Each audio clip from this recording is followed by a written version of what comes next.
नाहीतरी हे गेल्यापासून एकटेपणाची सोबत आहे मला, ती पुरेल मला। आई पण नाही अशू, काही बोलू नको आणि अडवू तर अजिबातच नको। उगाच एखादा उडादुडा शब्द केला तर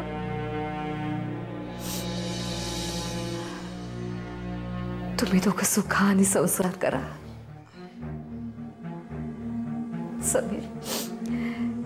समीर लांब गेलं ना म्हणजे सगळ्या गोष्टींकडे वेगळ्या नजरेने बघता येतो।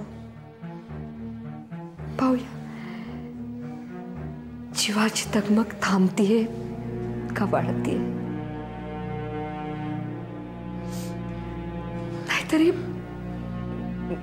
नाहीतरी आता किती वर्ष राहिली आहेत माझी। आई पुन्हा एकदा शांतपणे हिशोब करीन, कर्तव्यांचे, कर्मांचे, सुखदुःखांचे। तुम्ही सुद्धा ते शांतपणे करा। फक्त परमेश्वराला आणि अंतरात्म्याला हिशोब द्यायचा आहे, विसरू नका। निघते मी, सुखाने राहा। आई थांबा ना।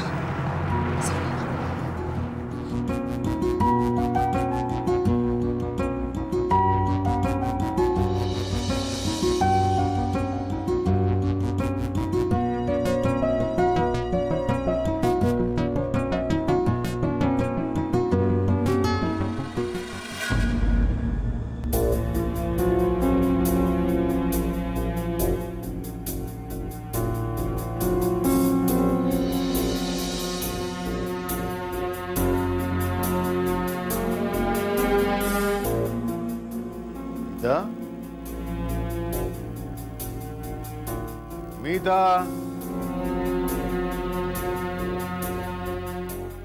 मीता,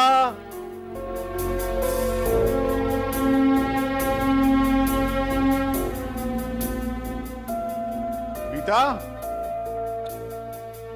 मीता। काय रे, काय झालं? मीता किचन मध्ये नाही। कुठे गेली? बेडरूम मध्ये नाहीये। अरे अरे कुठे जाईल, असेल घरातच। आपण बघूया ना। तू बाहेर बघतोस का? मी गच्चीवर बघून येते। शुभम काय टेन्शन नको घेऊ, मी नर्सरीत बघते। मीता,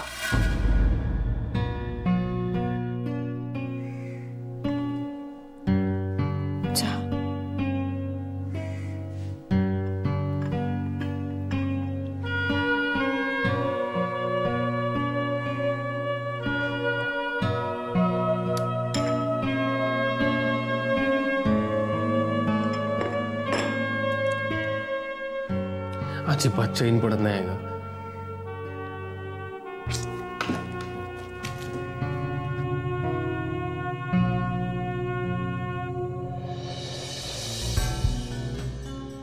आईने समजावण्याची संधी पण दिली नाही। जे मनात येईल ते तडातडा बोलली आणि गेली।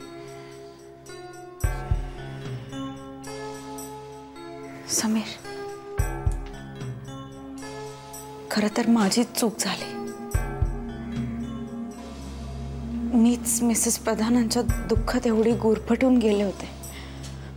माझ्या वागण्याचे वेगळे अर्थ निघतील असं मला वाटलं सुद्धा नव्हतं।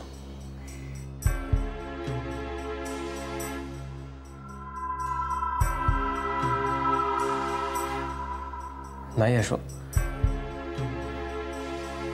त्या प्रत्येक प्रसंगात मला जाणवत होतं ना,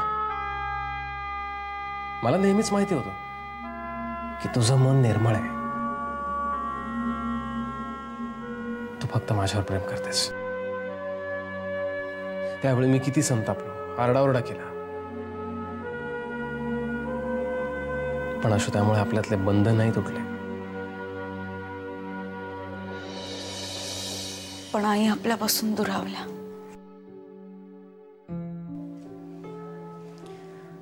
आणि त्या मनाने दुरावल्या ह्याचं जास्त वाईट वाटतंय।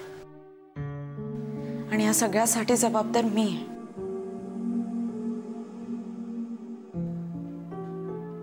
नाही अशोक, खरं तर या सगळ्याची जबाबदार परिस्थिती आहे। तुझ्या नाकातोंडात पाणी जाऊन बुडून मरत होतीस तू. त्यावेळी तुला ज्या दोराचा आधार सापडला तो तू घेतलास आणि जीव वाचवलास. तुझा नाही, आमचा जीव वाचवलास. आशू, तो दोरच तुझ्या गळ्यातला फास ठरला. किती समजून घेतोस तू मला.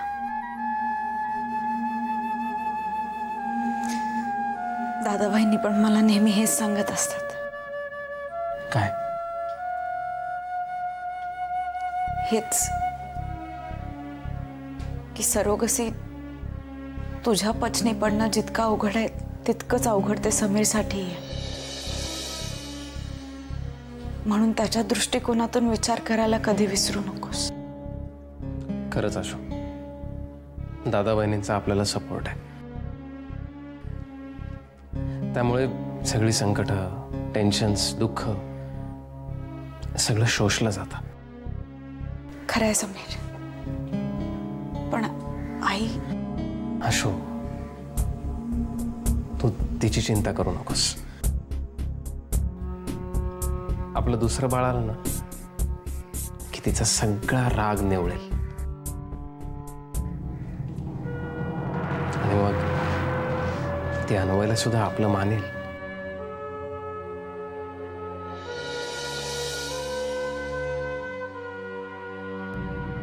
कुठे गेली असेल ग मीरा अशा अवस्थेत? ती नक्कीच आशूकडे गेली असणार. सध्या तिला दुसरं काही दिसतही नाही आणि सुचतही नाहीये. मीरा, मला याच गोष्टीची भीती वाटते. अश्विनीचा पत्ता तिला माहित नाही, म्हणजे रस्त्यावर एकटीच वणवणत असेल बिचारी. माझं सतत लक्ष असते तिच्याकडे, झोपही सावध असते माझी. आजच नेमकं काय झालं कळत नाही.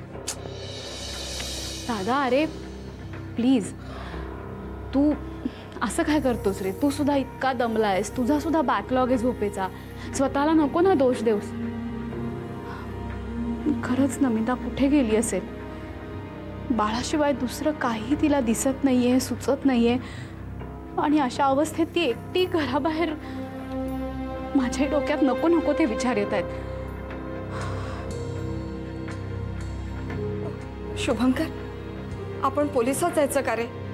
नको मा, कुठल्याही गोष्टीची घाई नको करूया. थोडा विचार करूया.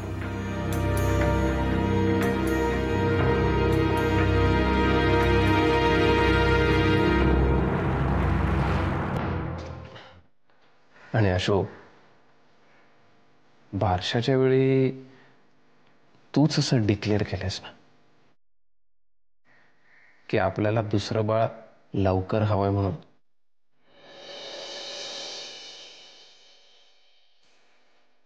ते बाळ आपल्या सगळ्यांना खऱ्या अर्थानं जवळ आणेल. हो ना? आणि असं तू बिनधास्त राहा. अन्वयला मी आपलं मानलंय, त्याच्यावर कधीच अन्याय नाही होणार. तो कायम आपलाच राहील.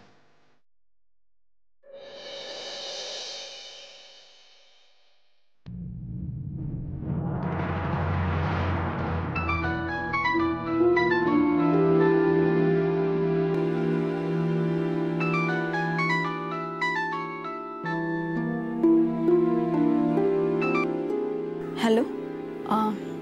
Sorry to have disturb you Ashu, पण तसंच काहीतरी काम होतं म्हणून फोन केलाय. अगं, नमिता आली आहे का तिकडे? मिसेस प्रधान इथे नाही. मीराताई, काय झालंय? अगं, नमिता ना घरातून निघून गेली आहे अचानक, कोणालाही न सांगता. आणि तिची सध्याची अवस्था माहिती आहे ना तुला, त्यामुळे आम्हाला सगळ्यांना खूप काळजी वाटते. ती तुझ्याकडे आली किंवा तुला काही कळलं तर मला लगेच कळवशील प्लीज? हो, नक्की. थँक्यू आशू.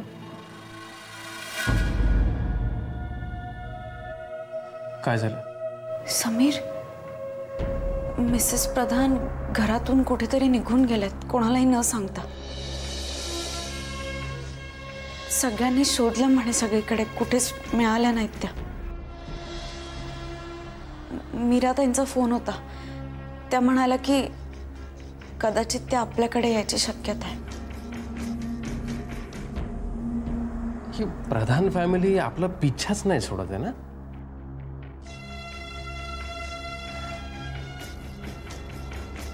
ठीक आहे, पाहू काय होतं ते.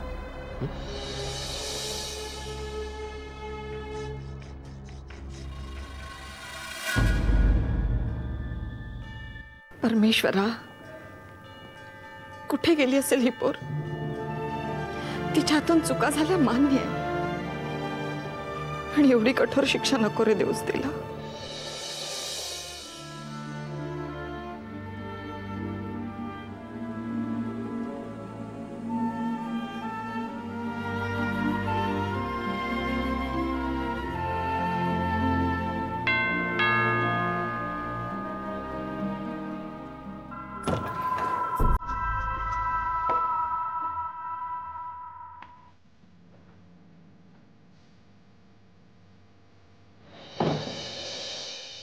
मग काय झालं? आम्ही खूप शोधलं मग, पण शेवटी पोलिसात तक्रार नोंदवली. त्यांनी शोध सुरू केलाय.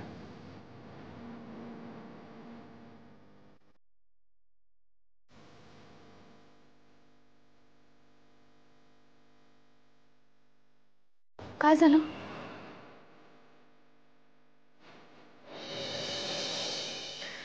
मी आशूला फोन केला होता, तिथे पण नाही गेली ती. तुला म्हटलं ना मी, अश्विनीचा पत्ताच तिला माहित नाहीये.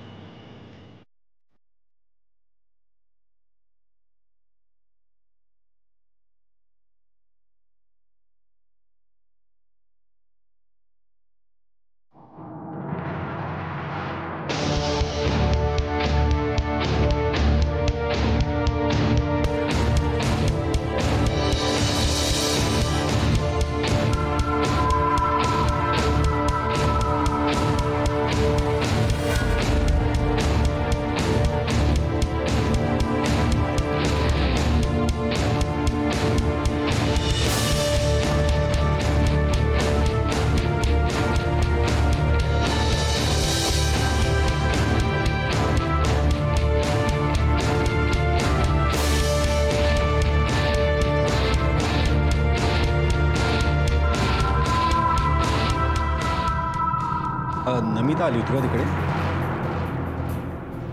नाही का? बरं, समजा ती तिकडे आली तर कळवा मला प्लीज. Okay, thanks. दादा, ए दादा, काय हे घे, ही गोळी घेतोस? नको. असं काय करतोस? तुझं डोकं दुखतंय ना. प्लीज.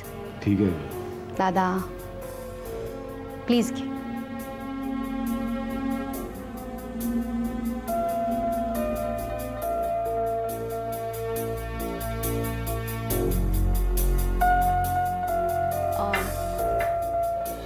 तुझ्यासाठी काहीतरी खायला आणू का? किंवा थोडंसं दूध तरी घे ना. नको, इच्छा नाहीये मीरा.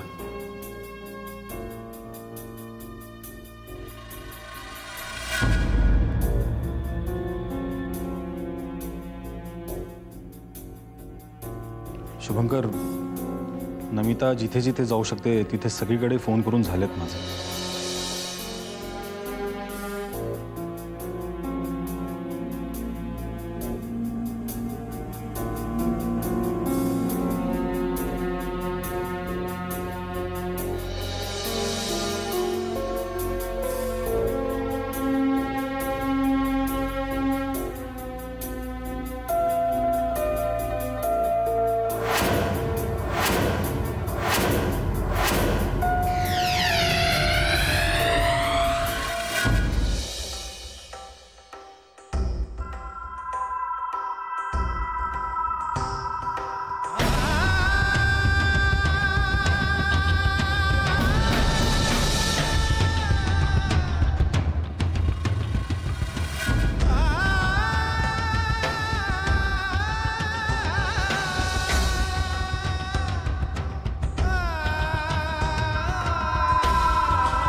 अरे चल आवर आता, उशीर नाही का होतोय ऑफिसला जायला?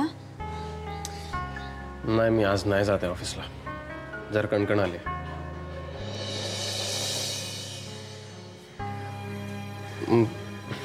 ऍक्च्युली सुलेखा शुभंकरची मैत्रिणी कळल्यापासून कामावरचं मन सोडलंय.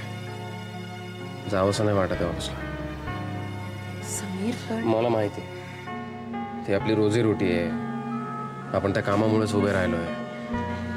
हे घर पण कंपनीचंच आहे. कामाकडे दुर्लक्ष करून नाही चालणार. Ashwini, I need a break. सगळं अंगावर आलंय का? शुभंकरचं येणं, आईचं जाणं आणि हे आत्ताची बातमी. खूप झालंय सगळं. नको वाटतंय आता. आशू, आपण छान आराम करू आज. गप्पा मारू. ओके? चहा करू? करू. चल मला मदत कर.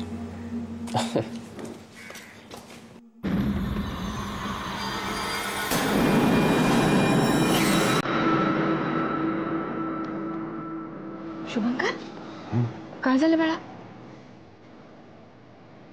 एक खूप वाईट स्वप्न पाहिलं मी.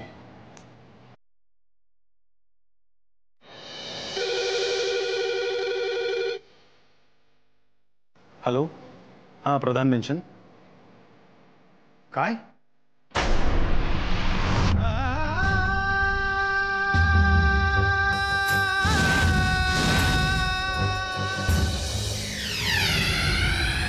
ठीक आहे इन्स्पेक्टर साहेब.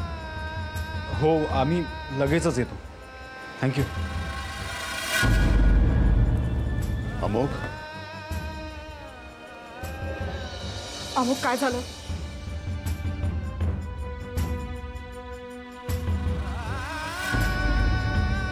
शुभंकर, हे बघ, पोलिसांना फक्त संशय आहे. कसला संशय? एका बाईचा ॲक्सिडेंट झालाय आणि तिचं वर्णन नमिताशी जुळत आहे. म्हणून आपल्याला फक्त आयडेंटिफिकेशनसाठी जायचं.